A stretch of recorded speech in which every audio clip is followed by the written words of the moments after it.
দাবি আদায়ের নামে কিংবা আন্দোলনের নামে সাধারণ জনগণকে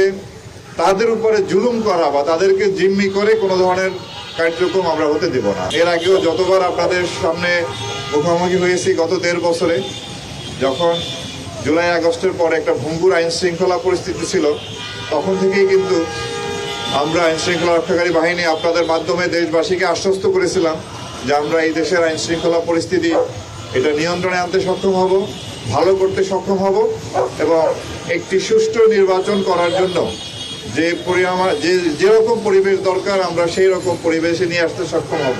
তো ইনশাআল্লাহ আমরা সবাই মিলে জাতিকে একটি সুষ্ঠু নির্বাচন উপহার দিতে সক্ষম হয়েছি এবং আমরা আশা করি আপনাদের মাধ্যমে দেশবাসীকে আশ্বস্ত করতে চাই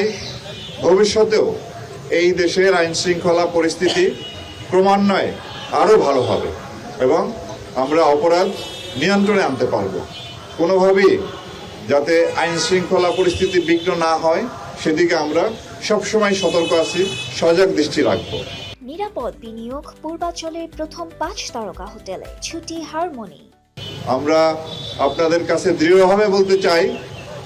যে দাবি আদায়ের নামে কিংবা আন্দোলনের নামে সাধারণ জনগণকে তাদের উপরে জুলুম করা বা তাদেরকে জিম্মি করে কোনো ধরনের কার্যক্রম আমরা হতে দেব না। আমরা চাই এদেশের মানুষ নির্বিঘ্নে চলাফেরা করবে, তাদের যে স্বাভাবিক জীবনযাপনের যে প্রক্রিয়া কার্যক্রম সেখানে যেন কোনো রকম বাধা না আসে সেজন্য আমরা সজাগ দৃষ্টি রাখবো। আমরা আশা করি আপনাদের সহায়তা নিয়ে, দেশবাসীর সহায়তা নিয়ে এই দেশের আইন শৃঙ্খলা পরিস্থিতি ক্রমান্বয়ে আরও ভালো হবে, অপরাধ নিয়ন্ত্রণে আসবে এবং একটি সুন্দর একটি দেশ আমরা উপহার দিতে পারবো দেশবাসীকে, ভালো একটি পরিবেশ